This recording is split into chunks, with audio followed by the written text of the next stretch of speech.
사는 게 너무 재미없을 때, 사는 게 너무 재미없을 때라는 제목으로 하나님 말씀 증거하도록 하겠습니다. 고린도전서 11장 12장은 고린도 교회의 실제적인 예배 때 나타나는 문제에 대해서 해결책을 주는 겁니다. 이게 지금 회직 예배를 드리잖아요. 예배 드릴 때 문제가 뭐였느냐? 여자들의 옷차림 문제. 뭐 우리 한국 같으면 뭐 치마가 짧다, 뭐 이렇게 경건치 않다. 여기서는 머리에 둘러 쓰는 거. 이제 여자들도 자유롭게 됐다 그래서 너무 문화를 오버한 거예요. 그래서 머리 내렸더니 그 뭐 본질도 아닌데 그거 갖고 잠깐만 이렇게 문제 삼을 게 뭐 있냐, 그냥 쓰고 해라, 뭐 이런 정도 얘기입니다. 그래서 옷차림 문제. 두 번째 문제는 더 심각했는데 성만찬 문제입니다. 만찬에 예수님에 대한 그 피와 살 의미도 있지만 애찬도 곁들였다 그러잖아요. 부자들끼리 먼저 와가지고 배고프다가 먹고 그래서 차별이 일어나고, 이 공통점이 뭐냐, 하나됨이거든요. 하나됨을 이루는데 방해가 된다 그러면 그냥 그 진리 문제 아니면 맞춰줘라. 이게 여자 옷차림 문제고, 성찬은 이게 하나가 된다는 게 목적인데 그런 식으로 하면 그게 성찬이 되겠느냐라고 하는 문제. 그다음 세 번째 문제는 은사 문제예요. 고린도 교회는 은사가 되게 많았거든요. 그래서 은사가 많다고 좋은 교회라는 건 아니죠. 고린도 교회가 뭐 좋은 교회예요. 분쟁이 있고 뭐 음란하고 뭐 문제투성이었죠. 그런데 은사는 많았어요. 근데 은사를 중구난방으로 쓰는 거예요. 막 예배 드리는데 방언의 은사 같으면은 너무 방언 기도를 크게 해가지고 딴 사람 들리지도 않게 만들고, 그죠? 그래서 14장 같은 데 보면 방언은 개인 유익이지 공동체 유익이 아니라 그러잖아요. 그래서 방언 기도 하려고 하면 혼자 기도할 때는 얼마든지 하라고요. 그러나 뭐 예를 들어 제가 마이크 대고 막 방언으로 막 했더니 그러면 어떤 일이 벌어지죠? 뭐 처음 온 사람이죠. 미친 거 아니야? 그러면서 나갈 거 아니에요. 그죠? 그렇게 하지 말라는 거예요.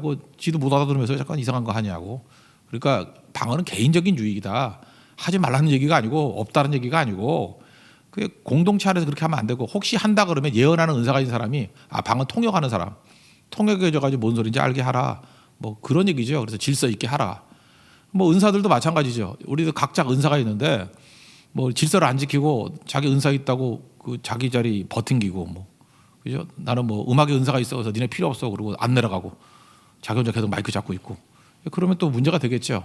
그런 얘기들이에요. 여러 가지 은사가 충돌이 일어나가지고 하나의 몸을 세우는 게 은사인데 이렇게 되면 안 되지 않느냐. 그래서 공통점은 뭐예요? 교회 하나됨을 지키라. 하나됨. 그러니까 다 좋은 건데 좋은 거 가지고 분열 일으키면 되겠느냐라고 하는 얘기입니다. 그래서 오늘 그냥 1절부터 12절까지 내용을 보고요. 사실 12절부터는 뭐 한 몸인데 지체가 여러 개 있다, 뭐 쉬운 얘기예요. 그리고 마지막에 가서는 이게 다시 꽃이 피우는 거죠. 능력으로 이렇게 다양하게 쓰임 받는 얘기들. 그래서 오늘 아무래도 이게 나눠서 하는 게 좋을 것 같아요. 그래서 앞부분 11절까지만 먼저 내용을 보겠습니다. 첫 번째, 신령한 것, 성령에 대해서 제대로 알라라고 하는 게 1절부터 3절까지 내용입니다. 그러니까 신령한 것, 이게 뭐죠? 그 영어 성경 같은 데 보면 spiritual gift라고 나와 있어요. 그러니까 신령한 은사, 그러니까 신령한 것, 신령한 은사에 관한 거. 근데 신령한 것을 제대로 알아라. 고린도 교회는 특징이 뭐냐면 이방 문화의 영향을 받았잖아요. 그래서 신령한 것, 성령께서 주시는 것과 영적 세계에 있는 것을 혼동을 한다는 거예요. 그래서 성령 체험하고 뭐 이건 이방 거니까 악령 체험이라고 똑같이 악령 체험하고를 착각한다는 거예요. 그러니까 악령 체험이 뭐죠? 좀 엑스타시, 막 눈 뒤집어지고 막 이상해지고 막 그러는 거 있죠. 그러면 그게 성령 체험이라고 착각을 한다는 거예요. 그런 거 아니라는 거죠. 너희들이 습관적으로, 여러분 이방 중교회도 그 아세요? 이슬람에도 방언이 있어요. 방언이 있고 뭐 병고침이 있고, 여러분 아시잖아요. 무당들 작두 타는 거, 작두 탄다 그러잖아요. 그 말간 그 보들보들한 살 위에 칼 위로 걷잖아요. 그거 속임수 아니라고요. 제가 옛날에 대학교 때 그 강원도 그때 여행 갈 때 저하고 지금 그 미국에서 목회하는 배현성 목사라고 같이 갔거든요. 그래서 여기 예수 믿는 것들이 있다고 나가래. 작두 못 한다고. 그래서 우리 되게 기뻐했어요. 그래, 세긴 세구나. 우리가 가니까 작두를 못 한다 그러니. 그래서 어떻게 알았지? 그런 느낌이 받고. 그런 영적 싸움에서 그런 게 있다고요. 그때에 보니까 그런 거 다 영적 능력이죠. 작두 타는 게 그게 아무나 타요? 그 무슨 신이 내린 거죠. 그죠? 악령이 내린 거죠. 뭐 그런 거. 그래서 오열하고 광란하고, 특별히 고린도 교회 여기서 믿었던 특별히 이 엑스타시 중에 대표적인 게 디오니시스. 우리 한국에서 바카스라고 부르죠. 바카스 신, 술의 신. 술 마시면 엑스타시가 오잖아요. 멍해져가지고 술 취한 거. 그래서 그 특별한 체험, 자기 자아가 분열되는 체험, 뭐 나를 잊어버리는 체험. 술 먹고 난동 피우는 거, 그런 거 하고 성령 체험하고를 막 혼동을 했다라는 것입니다. 뭐라고 그러죠? 말 못하는 우상에 끌려가는 거, 술의 힘으로 끌려가는 거, 그런 것들이 있다라는 거예요. 1, 2, 3절 한번 먼저 읽어보죠. 1, 2, 3절 다 같이 읽겠습니다. 시작. 형제들아 신령한 것에 대하여 나는 너희가 알지 못하기를 원하지 아니하노니 너희도 알거니와 너희가 이방인으로 있을 때 말 못하는 우상에게로 끄는 그대로 끌려갔느니라. 그러므로 내가 너희에게 알리노니 하나님의 영으로 말하는 자는 누구든지 예수를 저주할 자라 하지 아니하고 또 성령으로 아니하고는 누구든지 예수를 주시라 할 수 없느니라. 그러니까 너희들이 그렇게 엑스타시 같이 뭐 술의 힘, 그 디오니소스 같이 뭐 이런 바카스 신에 끌려가듯이 그런 게 다 아니야. 아프로디테 같은 거는 뭐 음란한 신이죠. 뭐 그 성전에 있는 여사제들하고 뭐 나쁜 짓 하는 거 뭐 이런 것들 갖다 엑스타시라고 생각했다는 거예요. 그거하고 똑같은 거 아니야. 그렇게 얘기를 하는 거죠. 결국은 누가 주인이냐 하는 싸움이거든요.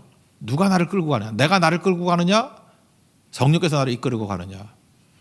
여러분 그 보면은 주인 싸움이에요. 주인 싸움.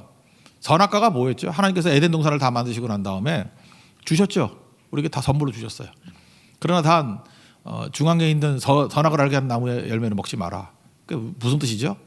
하나님이 주인이라는 거예요.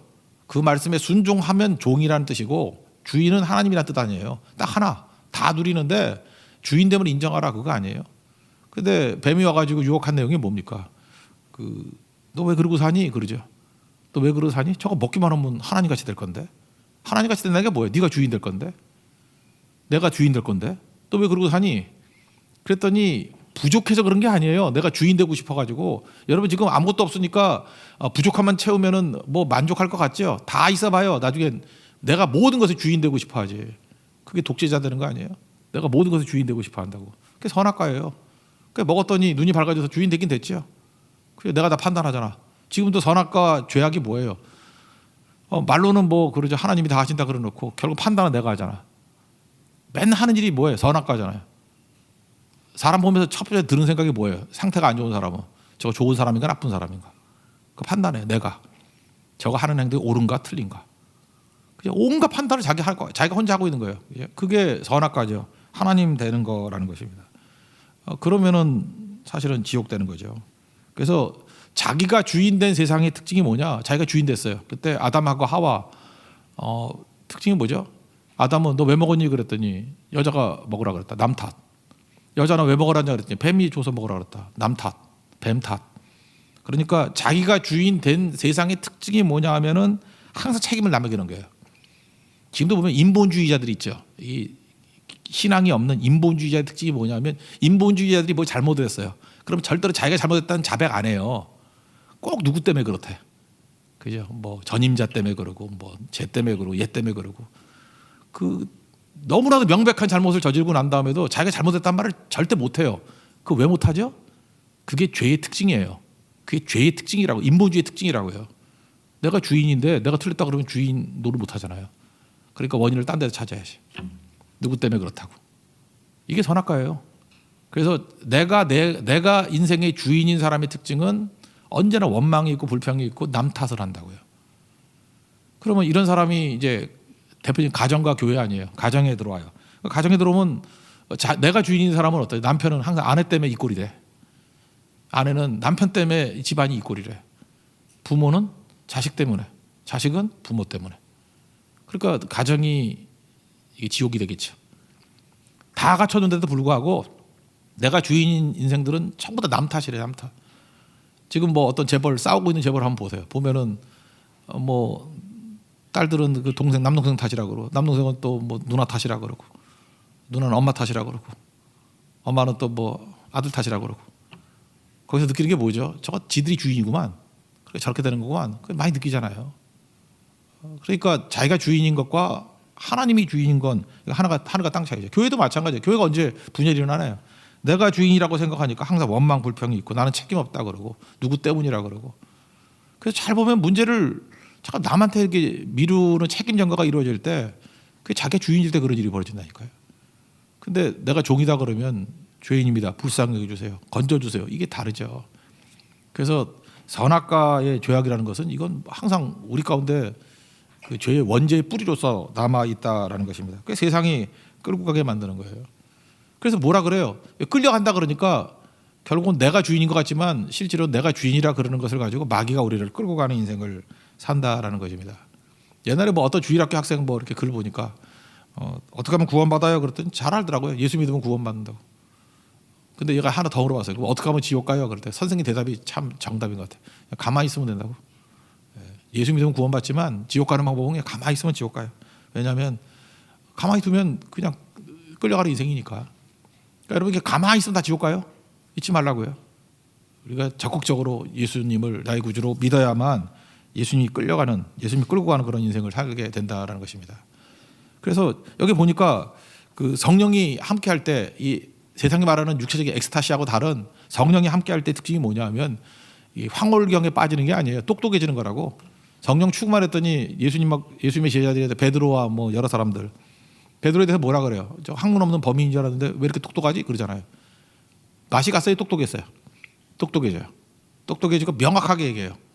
그러니까 내용이 뭐냐면 주인이 예수님이라고 고백을 해요. 예수는 주시라. 다시 한번 3절 하반절 볼까요? 여기 보세요. 성령으로 아니하고는 누구든지 예수를 주시라 할 수 없느니라. 그러니까 이 사람이 성령 충만해질 때 나타나는 현상이 뭐냐? 황홀경이 아니고 항상 예수님이 주님이라는 거예요. 예수님 주님이 뭐예요? 예수님이 십자가에 지셨다. 그죠? 예수님이 십자가의 저주가 아니라 내 죄를 위해서 저주 받으신 거고 예수를 저주할 자라 하지 아니하고 내 죄 때문에 대신 저주 받으신 거라고. 그리고 예수님이 그 죽음의 세력들을 물리치고 부활하셨다고. 그리고 지금도 나의 주인이 되어 주신다고. 예수는 주님이라고. 모든 능력에 뛰어난 이름이 예수님이라고. 예수는 주, 예수는 주, 예수는 능력이라고. 그렇게 고백할 수 있는 게 뭐예요? 성령이 함께 할 때 그런 일이 벌어지게 된다는 것입니다. 그리고 이건 간단해요. 성령 충만하면요, 주인이 예수님이시고 예수님이 나의 모든 것을 이끌어 가신다. 그래서 내가 사라지고 예수님이 사는 그런 능력 역사가 나타나게 된다는 것입니다. 그게 영적인 일이라는 거예요. 그럼 그 다음에 주님께서 우리에게 영적으로 이끌어갈 때 성령 가운데 이끌어 가실 거 아니에요. 그래서 그 다음에 성령에서 우리에게 은사 주신다는 거예요. 그래서 구분을 하는데 4절, 5절, 6절, 7절을 보면은요, 두 번째인데 은사, 직분, 사역 이거를 이제 구분을 해요. 먼저 이게 설명을 하면 은사라는 거는 카리스마톤, 여기는 카리스마타라 그러죠. 카리스마톤이라는 아닌데 카리스마타, 선물이란 뜻이에요. 선물. 우리에게 주셨다, 주신 것, 주신 게 은사예요. 선물, 기프트, 스피리추얼 기프트.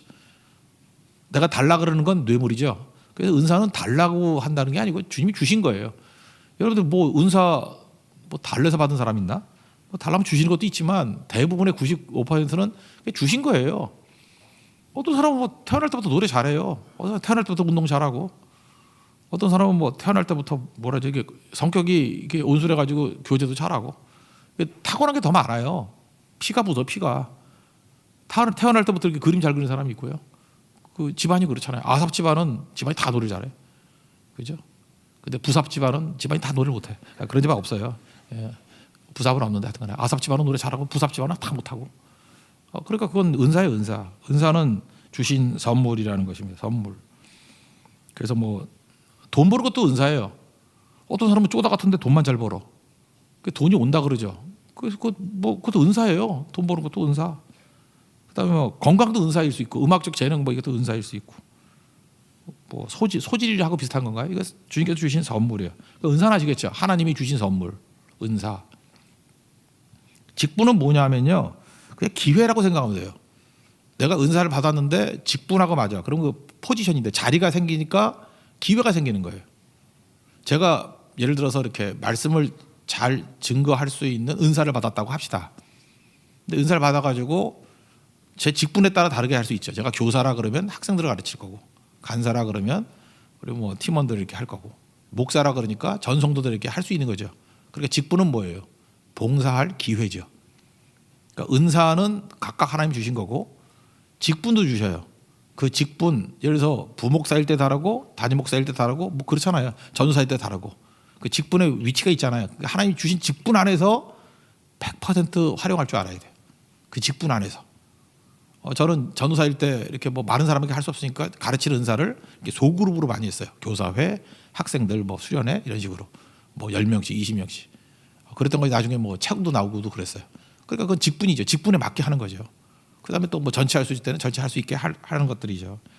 그러니까 실제로 우리가 인생을 살아가면서 하나님께 쓰임 받는다고 할 때는요, 사실 은사 싸움이 아니에요. 은사는 싸움이 아니죠. 하나님이 주신 건데 무슨 은사 싸움이야. 은사는 상당히 많은 분이 결정된 거예요. 은사를 개발한다 그러는데 뭐 은사 개발도 한계가 있는 거지. 제가 뭐 아무리 연습한다 해서 뭐 노래가 되겠어? 그죠? 제가 뭐 아무리 뭐 한다 해도 그림이 되겠어? 그렇잖아요. 그러니까 은사는 있는 거를 잘 다듬는다는 정도의 개발이지 이게 없는 게 생긴다는 건 아니에요. 은사를 하나님이 선물로 주셨고 그 다음에 내게 또 직분을 주셨어요. 그래서 우리의 싸움은 은사 싸움이 아니고 직분 싸움이고 또 하나가 뭐예요? 기회 싸움이에요. 직분이라는 게 왜 중요하냐? 우리도 이제 교회에서 뭐 이제 안수 집사님이나 권사님 이렇게 세우고 그러지 않습니까? 그 직분이거든요. 그 직분을 준다라는 건 일을 할 수 있는 기회가 생긴다는 거 아니에요. 그 자리에 가면 자유롭게 일할 수 있는 기회가 생기잖아요. 일진장이 있어요. 그럼 일진을 다 감당할 수 있는 기회가 생긴 거죠. 봉사의 기회. 일진장이 괜히 이진 사람 데려다가 잠깐 뭐 하려 그러면 같은 교회는 교회지만 이진 진장 눈치 배겠죠. 그러니까 직분은 뭐예요? 기회예요, 기회. 근데 바보는 어때요? 자기에게 주어진 기회는 생각 안 하고 맨날 없는 것만 쳐다보고 못한다 그러는 바보들이 있죠. 그러니까 뭐예요? 기회를 놓치지 말라예요. 직분은. 그러니까 직분이 올 때에 하나님이 필요하니까 직분을 주시는 거 아니에요. 직분은 거절하는 거 아니라는 거예요. 거절하지 말고 직분 주셨을 때 이 직분 가지고 내가 어떻게 잘 쓰임 받을 수 있나 그런 마음을 가지고 서 있어야 된다는 것입니다. 제가 지금도 기억나는 게 어떤 명망가가 있습니다. 명망가는 유명하다는 소리죠. 지금도 얘기하면 여기 있는 사람 반쯤은 아는 분일 수도 있어요. 근데 그분이 돌아가셨어요. 꽤 됐는데 돌아가셨는데 그분 마지막 말씀이 이거였어요. 목사님, 제가 마지막 임종하기 이틀 전에 만났는데 목사님 건강 회복되면 잘 섬길라 그랬는데 안타까워요. 제가 별 말 안 했어요. 그리고 이틀 있다 돌아가셨어요. 제가 마지막엔 제가 보지 못했고 그분 정말로 능력 있고 매력도 있고 뭐 다 갖췄어요. 지위도 있고 화술도 있고 뭐 다 있었다고. 다 있었는데 시간이 없을 때가 많았어요. 워낙 바쁘게 사신 분이니까. 시간이 있으면은 섬기려고 안 하고 뭐 여행 가는 거 좋아하고 자기 시간 가지려고 그러고. 그러니까 안 하는 거예요. 결국은 바빠서 못 하고 시간 남으면 지 할 일 하고. 그래서 항상 나중에 한대. 내가 그때 알았어요. 마귀의 달력은 나중이고 하나님 달력은 오늘이라고. 난 그 나중이란 말 난 너무 듣기 싫어. 거기 중이 들어가서 듣기 싫은 거지만 나중이 내가 중요하잖아. 나중에 이게 별로 안 좋은 것 같아. 이게 영적으로 나중에 건강 회복하면 섬기려고 했는데 안타까워요. 듣기도 안타깝죠. 그러니까 미루지 말아요. 난 지금부터 제일 안타까운 사람이 뭐냐면 이번 제주 선교 간다 그러는데 네팔을 놓고 기도하고 있어요. 정신 나가고 있어요. 제주 가면 네팔 갈 기회도 오는 거 그런 거지. 왜 잠깐 그 다음 걸 생각해? 다음 걸. 그 욕심이지. 뭐 딱 따져가지고 어느 나라가 내가 놀러 가기 좋나 화 있을진저 그런 것도 하나님이 다 인정도 안 해요. 그냥 눈앞에 거 순정해. 눈앞에 거. 그거 순종하면 또 나올 거. 이게 옥물 나올 때 마중물하고 똑같은 거라고요. 물 집어넣고 퍼쓰면은 또 나오고 또 나오고 또 나오는 거예요. 원래 처음 나오는 물보다 두 번째 나오는 물이 더 맑아요. 그 원리를 모르고 맨날 앉아가지고 앞에 건 안 하고 멀리 있는 거 한다 그러니. 그 마귀가 놔두냐고. 지금부터 한 달 넘게 시험 들어가지고 그렇게 말하면 절대 네팔 못 가. 내가 지금 일이 적어놨어. 가나 못 가나. 나랑 얘기하는 사람이 있을 거야. 내가 볼 때 못 간다에 걸어 나는. 못 가 그 사람. 그죠? 그따위 생각하면 못 가요 절대로. 그러니까 봉사는 기회예요. 이렇게 기회가 왔을 때 절대 놓치지 않는 거 그런 거죠. 그래서 에베소 5장 15절 보니까 말세의 특징은 뭐예요? 세월을 아끼라. 그죠? 어떻게 행할지를 지혜롭게 해서 어리석은 생각하지 말고 지혜롭게 생각하라. 16절 세월을 아끼라. 때가 악하니라. 때가 악하대요. 시간이 악하대요. 시간이 악하게 우리를 기회를 놓치는 쪽으로 가게 만들어요. 그래서 시간을 구속하라. 기회를 잡으라. 그 직분은 절대 놓치면 안 돼요. 그래서 간사를 하라, 뭐 리더를 하라, 뭐 집사를 하라, 권사를 하라. 그러면 그거에 대해서 노하는 건 정말 엄청난 일이에요. 그거 노하면 안 돼요. 그런 거. 그냥 아멘. 여러분이 아멘 해봐야 또 안 찍어주면 안 돼요. 뭐 되지도 않을 것 같고 잠깐만 그러지 말고. 그러니까 일단 아멘하고 쓰임 받기를 원합니다. 주님 나를 써 주소서. 그죠? 나를 사용해 주십시오. 이거 기도는 돼야죠. 그리고 사용하신다는데 무슨 자기가 주인이야? 뭐 쓰니 많이 난리쳐. 그러니까 은사는 알겠죠. 하나님의 선물. 직분은 기회. 직분은 기회라고 생각하면 돼요. 무조건 기회예요. 모든 직분은 다 기회예요. 제발 아까 말했던 그 명망과 같이 건강 회복되면 섬기려고 했는데 안타깝습니다. 그런 소리 하는 인생을 실패한 인생이라 그래요. 그런 소리 하지 말고 당장 순종해 나가는 종들이 되기를 원합니다. 그 다음에 마지막 사역이라 그러죠. 사역. 그 사역은 뭘까요? 사역은 옛날 성경에는 능력이라고 번역돼 있어. 그죠? 또 능력은 여러 가지니 그런데 여기 번역될 때 또 사역으로 변화됐어. 그럼 뭐 감 잡았죠. 기회를 활용하는 사람에게 임하는 결과물 내지 능력이에요. 그러니까 은사하고 달라요. 은사가 있는데 내가 그 기회를 활용해. 그러면 거기에 기름 부어주는 거예요. 그래서 우리 찬양팀에 노래 잘하는 어떤 자매가 있어요. 은사예요. 근데 이렇게 찬양팀에 하라 그랬더니 직분을 줬어. 그래서 기회를 잡았어. 자꾸만 부르니까 하나님께서 기름을 확 부어줘가지고 능력이 임해요. 그게 사역이에요. 사역. 그래서 사람들에게 마음을 열게 만들고 예수님 만나게 만들고 부흥 임하게 만드는 능력의 결과물이 나와요. 그걸 사역이라 그래.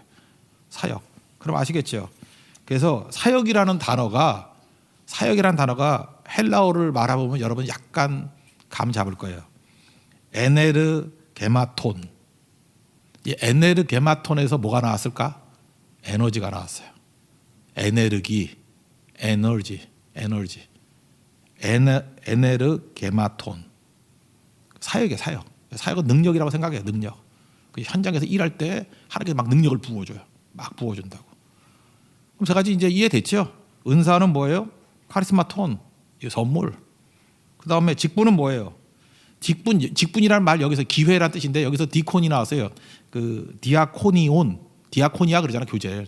그 직분, 디아코니아 여기서 디콘, 집사라는 단어가 여기서 나왔다고. 아니 몰라도 돼, 이거 몰라도 돼 그냥. 그러니까 은사는 선물. 그 다음에 직분은 기회. 그 다음에 사역은 능력. 현장에 나오는 능력. 구분됐죠? 그러니까 뭐예요? 공통점이. 하나님께서 어떤 기회를 주면 써야죠. 어떤 사람이 돈이 있는지 없는지 어떻게 알지? 딱 보면 관상을 하나? 돈이 있는지 없는지 어떻게 알아요? 뭐 이렇게 드러낼 필요 없지만 돈을 쓰면 돈이 있는지 드러나. 돈을 써서 좋은 차를 타. 돈이 있네. 돈을 써서 좋은 옷을 입어. 돈이 있네. 그래서 뭐 봐도 그러잖아요. 그죠? 뭐냐면 플렉스라 그런다며. 뭐 구두 그런데 미친놈이네. 구두를 100만 원짜리 입네. 뭐 운동화가 어떤 사람 100만 원이라 그러더라고. 근데 밟아버렸어. 어떤 친구가 100만 원짜리래 이거 뭐 나이키인데 뭐 어디서 나온 건데 빨간 거 신고 다니다가 밟아버렸어. 얼마나 통쾌한지. 예. 그랬더니 자기도 또 밟어. 그래서 기죽었어. 얼마나 돈이 많으면 밟았는데 화도 안 내고 자기가 또 밟어. 이게 플렉스죠. 예. 그러니까 돈지랄이라며. 예. 그러니까 이게 쓰면은 드러나잖아요. 세속적으로도. 그러니까 우리는 뭘 써야 돼요? 은사를 써야 된다고. 은사를 그냥 직분에서 잘 쓰면 능력으로 드러나잖아 막.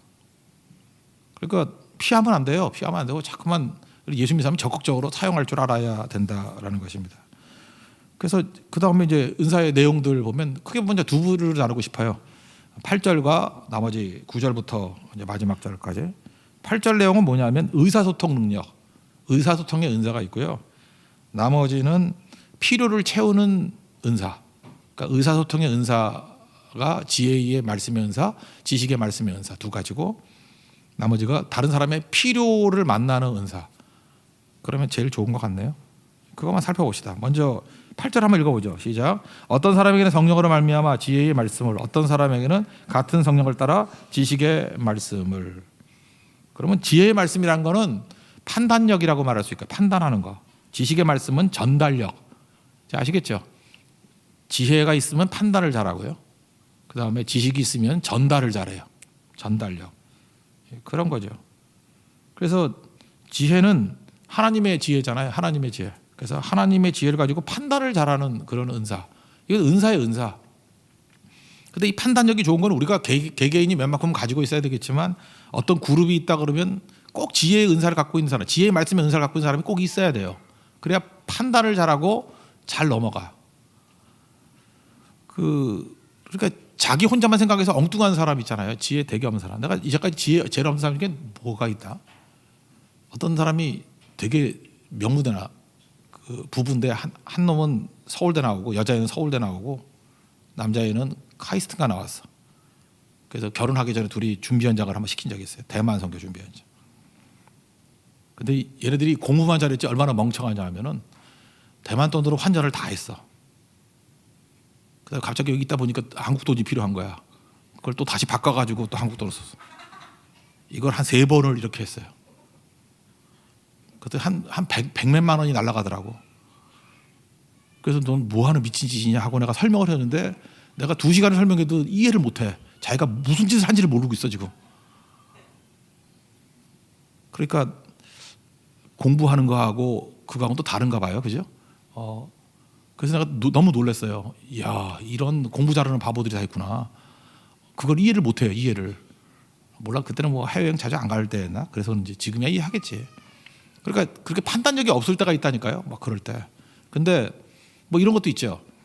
자기 욕심만 부려가지고 자기만 생각하는 거야. 그래서 뭐 물건 할 때 효율적으로 하다가 다 뭉치르게 막 포장을 하는 거예요. 내 입장에서 편하지만 통관이 안 되잖아요. 그죠? 통관이 안 되고, 그 다음에 지혜로운 사람은 이렇게 해외 선교 같은 데 갈 때 거기 그 통과시키는 사람하고 대화를 잘 할 수 있는 사람, 뭐 언어도 좋아야 되겠지만 이게 지혜가 딱딱 떠올라가지고 그렇게 말을 잘하는 사람이 필요하다고. 근데 그 말을 좀 잘못해가지고 어렵게 만드는 사람이 있는 반면에 어떤 사람 말하면 잘해가지고 그냥 쉽게 통과되는 사람이 있어요. 그때 지혜자죠, 지혜자. 지혜로운 사람이 꼭 있어야 된다라는 것입니다. 그러니까 지혜는 판단력이라니까요. 이 판단력은 이게 순간순간 오는 거기 때문에, 촌철살인이기 때문에 이거는 뭐 은사라고밖에 말할 수 없어요. 이거는 은사라는 거. 그거 외에는 뭐 알 수가 없는 거죠. 뭐 이런 거 뭐 예절 많이 있잖아요. 어떤 목사님 계셨는데 일제 시대 때인데 그 집에 와가지고 그냥 트집 잡으려고 하나님이 높으냐 천왕이 높으냐 이렇게 물어봤대요. 이거 애매모호하잖아요, 그죠? 그 하나님이 높다 그러면 천왕 무시했다고 잡아가려고 그러고, 천왕이 높다 그러면 그거 그대로 말해가지고 목사가 천왕이 높다 그러니까 니네들이 왜 말 안 들어 이렇게 하려고. 하나님이 높으냐 천왕이 높으냐. 그랬더니 목사님이 지혜로워가지고 그 예수님 말씀 그대로 카피한 거예요, 그죠? 가이사의 것은 가이사에게, 하나님과 하나님과 똑같이. 하나님 나라에서는 하나님이 높고 일본에서는 천왕이 제일 높을 걸 그랬대요. 그러니까 갸우뚱 하다면 가더라는 거예요. 근데 이거 여러분 지나놓고 보니까 쉬운 얘기지만 당황하면 이거 말하기 힘들어요, 그죠? 이것도 기분 나쁘지 않게 이렇게 얘기하는 거 되게 중요한 거죠. 뭐 가늠한 여인, 현장에서 가늠한 여인, 예수님 그랬잖아요. 죄 없는 자가 돌로 치라. 그때니까 통한 거예요. 지금 여러분 그래봐요, 진짜 돌로 쳐 죽여요. 그러니까 그때 딱 솔로몬이 또 그랬죠. 그 뭐 아기 하나 데리고 두 여자가 서로 자기 아기라 그럴 때, 그것도 판단력이죠. 모성애가 뭔지를 아는 거죠. 모성애는 이렇게 생명에 관심을 갖는 거. 죽이라는 얘기 아니에요. 칼로 반신 잘라서 날아가져라. 그랬더니 진짜 엄마는 애 살리려고 나 엄마 아니라 그러고, 가짜 엄마는 공평하다고 하자 그러고. 뭘 한 거예요? 여기서는 논리상의 계산이 아니고 모성애라는 것이 더 진짜임을 발견해 주는 거다. 그게 뭐 판단력이죠. 똑같은 것도 있더라고요. 저기 유튜브에서 한번 봤는데 어떤 두 여자가 저도 개를 키우지만 개 한 마리를 놓고 서로 지게라고 그러더라고. 서로 자기 개래. 막 논쟁을 아무리 벌이니까. 그랬더니 그 재판장이 참 멋있더라고, 그죠? 거기 개 안고 있는 사람한테 개 풀어놔 그랬더니 개가 누구한테 가겠어요? 주인한테 가서 안기는 거예요. 지금 보면은 그거 못할 사람이 누가 있냐 그러는데 그때 다 기립박수 쳤어. 놀라운 재판, 솔로몬이라고. 나도 할 수 있을 것 같은데. 아니 죄송합니다. 난 못했어. 그냥. 그 사람이 이제 그거 알죠? 개심을 하는 거예요. 개심. 개의 마음을 하는 거야. 개의 마음을. 이런 게 되게 많은 거죠. 이거 사실은 사랑하는 마음이 있으면 지혜는 또 생기는 거 아니겠어요? 이게 지혜의 말씀의 은사. 그래서 어떻게 보면 그 시간에 딱 맞는, 그죠? 이렇게 말을 하는 사람이 있어요. 그죠? 은쟁반의 금사과 같이 이렇게 딱딱 맞게 그렇게 하는 사람이 있는 반면에 어떤 사람은 저 말 안 했으면 좋겠는데, 안 했으면 좋겠는데. 그래서 요즘에 뭐 국민 밉상 그런 거 있잖아요, 그죠? 말만 하면 어떻게 밉상, 어떻게 말을 저렇게 하나? 그죠? 좋은 말도 옳긴 옳은데 말을 이상하게. 그 사람은 좀 예수 잘 믿고 지혜의 말씀의 은사를 받아야 돼. 아니면 입 다물든지. 그죠? 이렇게 힘든 얘기도 이렇게 좀 듣기 좋게 할 수 있는 사람이 있는 반면에 옳은 소리도 나쁘게 하면 안 되겠죠. 그래서 예수님이 누가복음 21장 14절을 보니까요. 너희는 변명할 것을 미리 궁리하지 않도록 명심하라. 이건 미리 생각한다고 되는 거 아니에요. 내가 너희의 모든 대적이 능히 대항하거나 변방할 수 없는 구변과 지혜를 너희에게 주리라. 구변과 지혜를 너희에게 주리라. 누가요? 예수님께서. 이게 지혜의 말씀의 은사예요. 그때 주시는 거예요. 그래서 기도하다 보면 하나님께서 피할 길을 주십니다. 지혜를 주세요. 지혜. 하나님 지혜를 주세요. 우리는 뭐 지혜가 없잖아요. 우리 능력이 없잖아요. 하나님 지혜를 주세요. 능력을 주세요. 그러면 이제 판단력이 생겨요. 판단력. 이게 굉장히 중요한 겁니다. 특별히 여자분들이 이 판단력, 지혜의 은사가 있으면 너무너무 좋습니다. 그럼 가정이 화목해지고요. 남편이 행복할 거예요. 제가 볼 때 전반적인 지혜는 여자분들에게 많이 준 것 같아. 하나님께서. 그래서 지혜로운 한 여자가 딱 들어가면 화평이 와. 평화가 다 오는데 지혜 없는 여자가 들어가면 이세벨같이 맨날 분쟁만 일어나죠. 그죠? 남자도 마찬가지예요. 지혜로운 남자가 하나가 딱 들어가면 그 회사가 정말 평안해지고 지혜는 남자 여자 다 필요한 것 같네요. 그죠? 지혜의 말씀의 은사. 그 다음에 나오는 게 의사통에서 지식의 말씀의 은사가 있죠. 지식의 말씀은 이게 공부 잘하는 거 같은 거예요. 이게 공부가 재밌대요. 뭐 그런 사람이 있고. 이게 은사인 것 같아요. 뭐 좋게도 할 수 없지만 저는 공부가 이렇게 안 힘들어요. 제가 지금 생각하니까 그래. 중학교 1학년 때부터 지금까지 하루도 공부 안 한다 하루는 없는 것 같아요. 뭐 아픈 날도 공부를 했던 것 같아요. 그러니까 여러분 믿거나 말거나 하지만 하루에 10시간에서 한 14시간 정도는 중학교 1학년 때부터 지금까지 공부했던 것 같아요. 우리 딸들이 고3 때 한번 그랬던 것 같아요. 아버지가 저보다 공부를 더 열심히 하시네. 그러니까 저는 공부가 싫으면 하겠어요. 그러나 뭐 설교 준비 그런 것만 다 아니에요. 그냥 뭐 이렇게 보는 걸 좋아해요.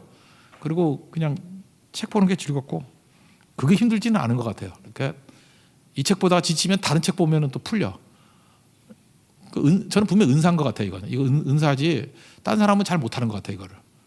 그러니까 뭐 잘 하시겠지만 힘들지 않아요. 잘한다는 얘기보다 힘들지가 않아. 그런 게. 그 박형룡 박사님이라고 그 주석 잔뜩 쓰신 분 계시거든요. 이분이 그랬다 그러잖아요. 옛날에 미국에 유학 갈 때 배 타고 두 달 갔대요. 배 타고 샌프란시스코 갈 때 2달 가는데 2달 가는 동안에 요한계시를 외웠대잖아. 여러분들이 요한계시를 못 외우는 이유가 2달 동안 배를 안 타서 그렇죠. 배를 타면 2달 동안 이거 외웠대잖아. 너 어떻게 외웠지? 그러니까 이분 보면은 이분도 공부가 은사예요. 박형룡 박사 뭐 그런 분들 뭐 그런 얘기를 하잖아요. 되게 이제 이 지식의 말씀의 은사는 이렇게 공부도 하는 거지만 또 가르치는 은사도 같이 오는 것 같아요. 그래서 공부를 많이 하는 사람이 또 가르치는 은사를 같이 받는 경우가 되게 많아요. 저는 제일 잘 가르치는 사람 중에 한 사람이 누굴까라고 생각하니까 뭐 요즘에 믿지는 않지만 설민석이라는 사람들 뭐 재미있게 잘 가르친다 그러대, 그죠? 저도 들어보니까 참 요약 능력이 뛰어나구나. 근데 기독교에 그런 분이 있어요. 그 프란시스 쉐퍼 박사라고. 꽤 이제 옛날 분이신데, 그러니까 프란시스 쉐퍼는 그 복잡한 철학을 너무너무 쉽게 설명을 해. 그래서 철학자들이 싫어해요. 너무 단순 요약을 잘해가지고 왜곡시킨다. 근데 문외한들은요, 프란시스 쉐퍼의 책을 읽으면은 서양 철학사가 이렇게 쫙 맥이 풀려. 너무너무 정리를 잘해가지고 정리가 잘 되는 거죠. 저도 이렇게 뭐 예를 들어서 여러 역대기, 역대하, 뭐 아니면 에스더 뭐 이렇게 쭉 공부를 할 때 보면은 그때 이렇게 정리를 해주면은 머리팍에 팍팍 들어오게 되는 거 있죠. 가르치는 의사예요. 프란시스 쉐퍼. 쉐퍼는 그렇게 되게 특출나요. 목사에게 반드시 있어야 돼요. 목사에게 기도하고 내게 없으면은 이렇게 뛰어난 분들을 보고 배우서라도 해야 돼요. 잘 정리된 걸 보고 전하면 되잖아, 그렇죠? 그렇게라도 아니면 이렇게 정리를 잘하는 은사. 그런 게 되게 중요한 거죠. 이렇게 그룹핑을 잘하는 거. 이런 게 이제 의사소통의 능력이에요. 의사소통은요, 첫째는 이게 여러분 공부를 해야 되는 이유가 뭐냐면 의사소통 능력을 기르는 거예요. 정보를 주고받을 수 있어야 돼요. 정보. 3가지인데 3단계. 정보도 주고받지 못하면 참 힘든 거예요. 그래서 어떤 사람한테 예를 들어서 뭐 거기 있는 내용이 무슨 내용이야. 그래서 아이크리프트라고 그러죠. 한 페이지 정도를 이렇게 써내라고.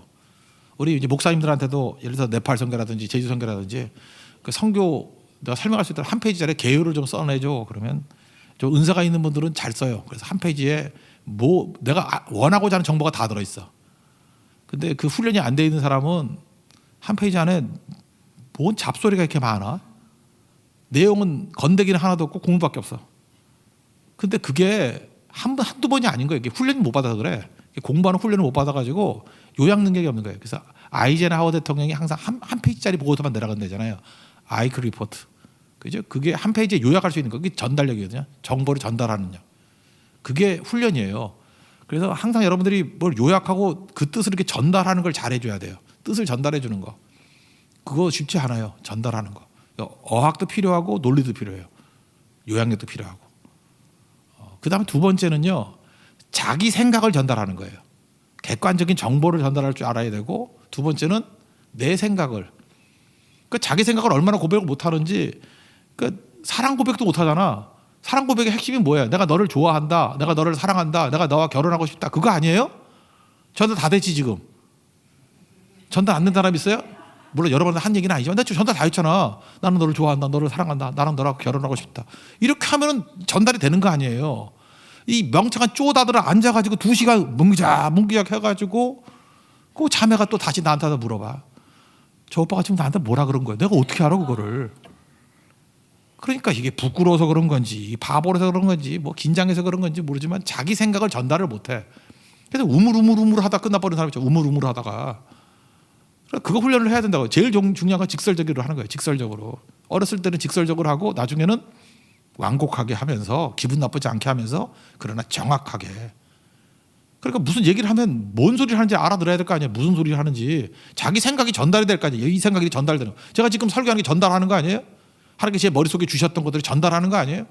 전달이 돼야죠. 세 번째 탁월한 건 뭐냐면 느낌을 전달해야 돼요. 내 뜨거움을 그대로 전달되고. 그 영화 감독이나 이런 사람들은 그 전달하잖아요. 자기의 감동을, 슬픔과 아픔을 전달하고. 내 속에 기생충을 네 속에 기생충이 되게 만들고, 그죠? 예, 그런 게 되게 중요한. 내 속에 더러움을 마지막에 좀 더럽다며 나 안 봤는데 예, 뭐 이렇게 더럽고 뭐 이런 거. 그러니까 의사소통의 은사 이런 게 필요한 거라고요, 그죠? 정보, 내 생각, 느낌. 결국 이거 아니에요. 근데 성령께서 충만하게 역사하시니까 사도행전 같은 데 보니까 정보도 전달이 됐죠. 사도 베드로 설교하는 거 봐요. 구약 내용들 예수님이 주심이라는 거를 정보를 딱 요약해가지고 증거하고, 그다음 내 생각도 증거하잖아요. 내게 있었던 것들, 내게 있었던 거죠. 그 너희들이 그 예수님을 십자가에 못 박았다고, 그 자기가 생각하는 것 전달하잖아요. 그리고 그걸 받을 때 들었을 때 사람들이 마음이 찔렸다며 느낌도 전달되고 우리가 어찌할꼬. 최고 전달력이죠.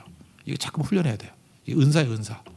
이거 어떻게 하면 되죠? 잠깐 사용하면 이게 늘어난다는 것입니다. 이런 능력을 기를 줄 알아야 된다는 것입니다. 그리고 그 다음에 나머지는 필요를 만나는 은사예요. 내 은사는 누구하고 만나야 되냐면 이웃에 있는 필요와 만나야 돼요. 하나님께 은사를 왜 주셨냐면 하나님께 영광, 또 하나는 공동체의 유익을 위해서 주신 거예요. 은사는 나를 위해 준 거 아니에요. 나를 위해 쓴다 그러니까 문제가 되지. 은사는 하나님의 영광과 이웃 그러니까 공동체의 유익을 위해서 주신 거라고요. 그러니까 공동체의 유익을 위해서 잠깐 써야 돼요. 지혜, 지식의 말씀 이거 다 뭐예요? 공동체 유익을 위해서. 결과적으로 하나님께 영광이죠. 공동체 유익을 위해서. 나머지 필요, 누가 필요해요? 공동체가 필요한 것들을 내 은사가 만나야 돼요. 그럼 기쁨이 넘쳐나게 되는 거죠. 그러니까 어떤 인생을 살았는지는 내가 무엇을 드러내며 살았느냐 하는 거예요. 그러니까 내 은사를 통해서 예수 그리스도의 영광을 드러내며 살아가는 것, 그게 중요한 거겠죠. 그러면 어떤 일이 보죠? 기쁨이 넘쳐나죠. 그럼 내 속에서 기쁨이 터져 나올 거 아니에요? 그런 것들. 그래서 프레드리 부크너라는 분이 목사님이신데 소명에 대해서 부르심이 뭐냐? 그랬더니 나의 가장 큰 은사가 상대의 가장 큰 필요와 만날 때 나타나는 기쁨이다 그랬어요. 그래서 소명은 기쁨이라고. 그래서 은사와 필요가 만나는 거예요. 큰 은사와 큰 필요가 만나는 거예요. 그래서 같이 기뻐하는 거. 그게 소명이라고, 부르심이라고. 정의를 너무너무 잘 내린 것 같아요. 그래서 9절부터 나오는 것들, 뭐 은사 이런 거예요. 믿음. 믿음은 뭐예요? 공동체 유익을 위한 믿음이에요. 이건 통상적인 믿음이 아니라 우리가 믿음은 구원받는 거, 믿고 구원받는다 그 믿음이 아니고 이거는 기적을 일으키는 믿음이에요. 기적을 일으키는 믿음. 그래서 우리가 보통 못하는 기도해요. 뭐 조지 밀러 같은 사람, 뭐 4,000명 고아들 놓고 먹여 주십시오, 뭐 주실 줄로 믿습니다. 이거 믿음이죠. 우리는 하려도 못해. 그죠? 한 40명이면 하는데 4,000명이면 이게 안 나와 기도가. 그런 거, 그죠? 그런 거. 내가 조금 전에 뭐 이렇게 신문 기사 하나 보니까, 신문 기사가 아니고 뭐 이렇게 글 하나 보니까 그런 거 나오대. 어떤 사람이 신천지를 놓고 막 기도를 했대. 하나님 저놈들이 저거 맨날 그 교회 들어와서 위장 뭐 침투해가지고 모르고 하는데 저거 드러나게 해주세요. 드러나게 해주세요. 그랬더니 이 코로나 바이러스로 드러났대. 그 뭐 30일만 아줌마가 뭐 막 돌아다니면서 그다음에 신천지 아줌마가 그래서 원래 이게 개인 프라이버시 때문에 누군지 얘기도 안 하는데 이건 전염되기 때문에 다 공개를 해야 되잖아요. 그래서 신천지 교회라는 것도 공개가 되고 30일만 아줌마라는 거 공개가 되고 다데오 지파라는 것도 뭐 공개가 되고 얘네들이 또 말하지 말라 그랬대잖아. 거짓말. 그래서 하여튼 가짜들 마귀로부터 온 놈들의 특징은 거짓말쟁이들이야. 예배 안 왔다 그러고. 내가 목사인데 여러분들에게 여기 예배 왔지만 안 왔다 그래요? 그럼 그거 가짜죠.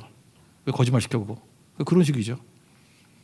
근데 그건 이제 큰일 났어. 이제 수사 들어간대요. 그래서 말 안 하면은 휴대폰 추적하면 된대. 어디로 다녔는지. 그러면 여기에 와 있는 이제 신천지도 다 들통나는 거지. 딱 보면은. 그리고 우리가 멀쩡한데 여기서 우리가 코로나 바이러스 걸리면 그 사람 때문에 걸린 거야. 그러면 발본 사곡되는 거죠. 근데 그 사람이 그러더라고. 그 자기 아는 사람이 그거 놓고 기도를 했는데 하나님이 그거에 대한 부분적인 응답인 것 같이 보인다고. 그것도 일리가 있다 그런 생각이 들어요. 그죠?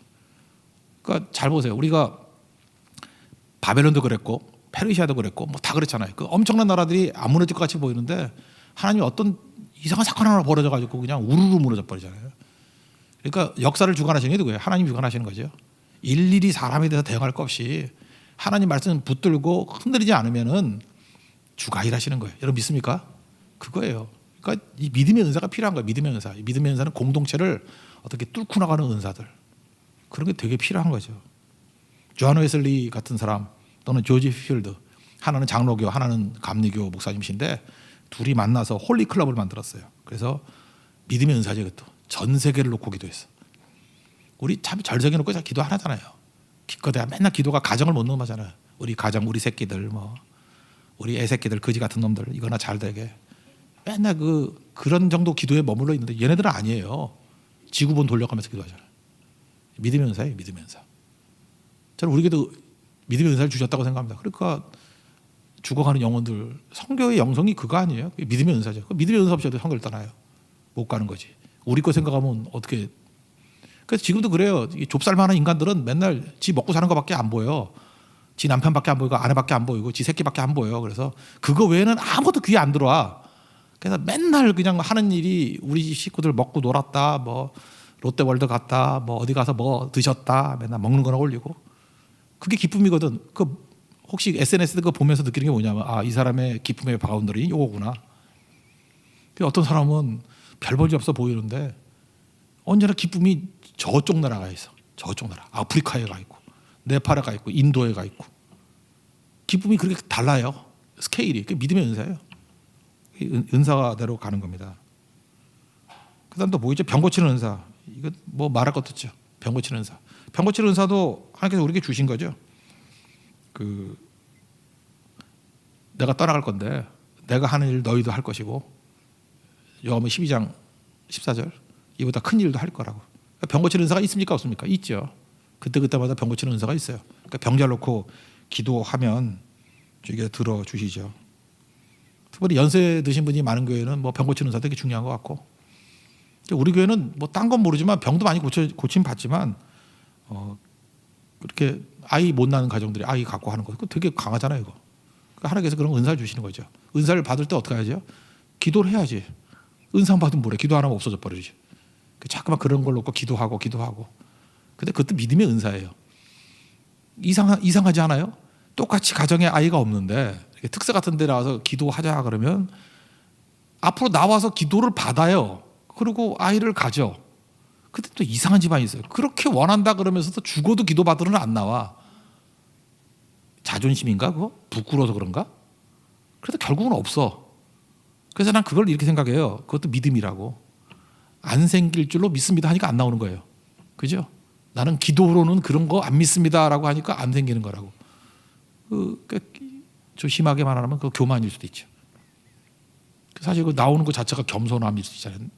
나를 부인하는 거. 그러니까 참 이게 은사대로예요. 은사대로. 그러니까 뭐 남 탓할 거 하나도 없어. 지 믿음대로 되는 거지. 그러니까 예수님 말끝마다 그러죠. 네 믿음대로 될지어다. 네 믿음대로 될지어다. 누구 책임이에요? 내 책임이지 뭐. 남에게 말할 게 뭐가 있어. 또 뭐 있죠? 10절에 보니까 능력 행함, 뭐 예언함, 영들 분별함, 방언함, 이거 뭐 나중에 자세히 설명할게요. 시간 많이 갔으니까. 이런 것들이 있다는 거예요. 이게 다 이런 필요가 있는 사람들 찾아가서 필요를 채워줄 때 능력이 나타나게 된다는 것입니다. 그러니까 오늘 핵심은 뭐예요? 은사, 그 다음에 우리에게 또 뭐가 있죠? 직분, 사역.